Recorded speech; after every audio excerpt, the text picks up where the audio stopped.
अब पढ़ते हैं डिस्पोजल ऑफ डेड बॉडी, यानी कि दाह संस्कार, यानी कि बॉडी को दफनाना या उसे डिस्पोज करना। उसके 3 तरीके पढ़ेंगे हम, ब्यूरल के द्वारा, बर्निंग के द्वारा और इलेक्ट्रिक क्रेमेशन के द्वारा।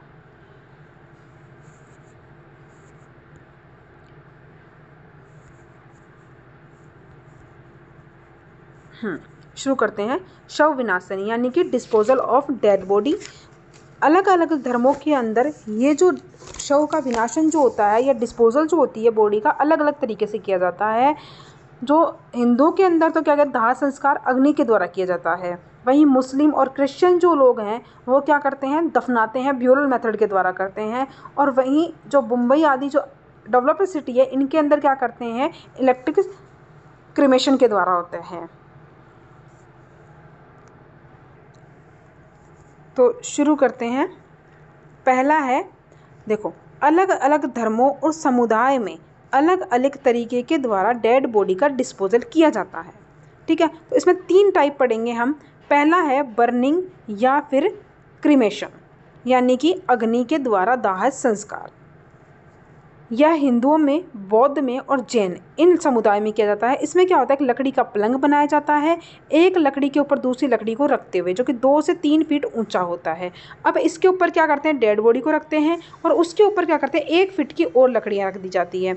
अब इस पर क्या करते हैं, घी और अन्य ज्वलनशील पदार्थ को डाला जाता है और इसे जलाया जाता है। पूर्णतया इस डेड बॉडी को जलने में कितना लगता है, 8 घंटे लगते हैं। शमशान घाट जो होते हैं कई जगह होते हैं, लेकिन दूर बनाए जाते हैं और नदी के किनारे बनाए जाते हैं, क्योंकि अगर किसी भी व्यक्ति की मृत्यु किसी संक्रामक बीमारी के कारण हुई है तो जो संक्रामक तत्व जो होते हैं या एजेंट जो होते हैं वो एनवायरनमेंट में हो, तो वो किसी दूर जगह बनाया जाता है ताकि उससे हेल्थ हैजार्ड्स ना हो, व्यक्ति को किसी भी प्रकार का कोई बीमारी उससे ना फैले, इसलिए ये दूर बनाए जाते हैं और नदी के किनारे ही बनाए जाते हैं। ठीक है, अब लाभ जो होते हैं, इसमें कम जगह चाहिए होती है। इसके अलावा संक्रामक वाहक है, यदि किसी बीमारी, अगर किसी मृतक या किसी व्यक्ति की मृत्यु संक्रामक बीमारी से हुई है तो वो संक्रामक वाहक जो होते हैं वो नष्ट हो जाते हैं। ये तीव्र प्रक्रिया होती है। हानि जो होती है, ईंधन की आवश्यकता अधिक होती है, महंगा होता है जो कि, और एनवायरमेंटल पॉल्यूशन होता है। अब होता है इलेक्ट्रिक क्रीमेशन, यानी कि विद्युत के द्वारा दाह है। यह बड़े शहरों में जैसे मुंबई है, कोलकाता है, दिल्ली है, इन सब में किया जाता है।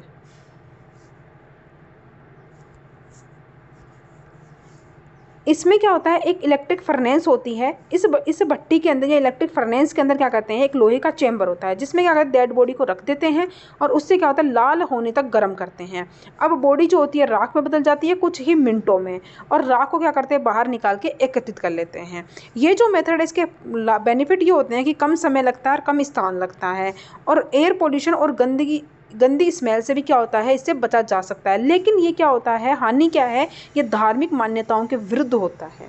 बोलते हैं कि इस प्रोसेस से क्या होता है, मोक्ष नहीं मिलता। जबकि एक अग्नि संस्कार के द्वारा पंच तत्व क्या होते हैं, शरीर जो पंच महाभूतों से बना है वो क्या होता है, पंच तत्व में विलीन हो जाता है, और ये महंगा प्रोसेस होता है। फिर आता है अर्थ ब्यूरल। अर्थ ब्यूरल यानी कि भूमि में दफनाना।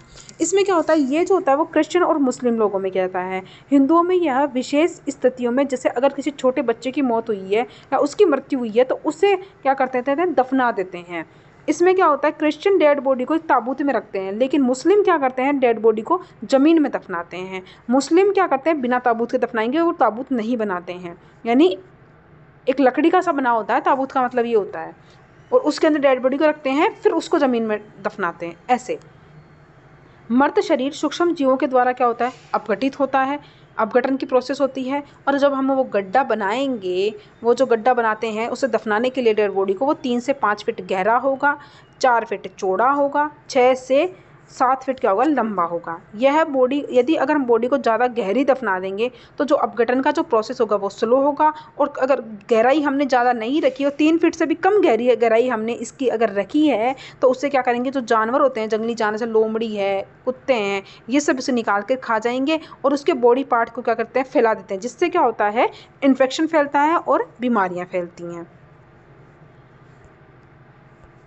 जिससे क्या होगा, गंदगी फैलेगी, स्मेल फैलेगी। इससे इन्फेक्शन से बचने के लिए टॉम यानी कि कब्र बनाई जाती है, और इससे क्या होता है, डिकम्पोजिशन। बट अगर टॉम बना देंगे ना तो इससे क्या होता है, डिकम्पोजिशन धीरे होता है। लाभ है, एयर पोल्यूशन नहीं होगा, इससे ईंधन और मनी क्या होंगे, सेव होंगे। हानि क्या होती है, इन्फेक्शियस डिजीज़ फैलती है, इससे डीकम्पोजिशन में ज़्यादा समय लगता है, और अगर टॉम्ब बना देते हैं तो पैसा भी बहुत लगता है, स्पेस भी बहुत चाहिए, और सॉइल का क्या होता है, पॉल्यूशन होता है। इन सब के अलावा कुछ अन्य तरीके हैं। अगर किसी व्यक्ति की मृत्यु जो हुई है वो स्मॉल पॉक्स के कारण हुई है, या फिर स्नेक बाइट के कारण, या किसी पॉइजन के कारण हुई है, तो उससे क्या होता है, डेड बॉडी को क्या करते हैं, नदी के अंदर बहा दिया जाता है। इससे क्या होता है, वाटर पॉल्यूशन होता है, जो कि ये क्या होता है, एक अच्छा तरीका नहीं है।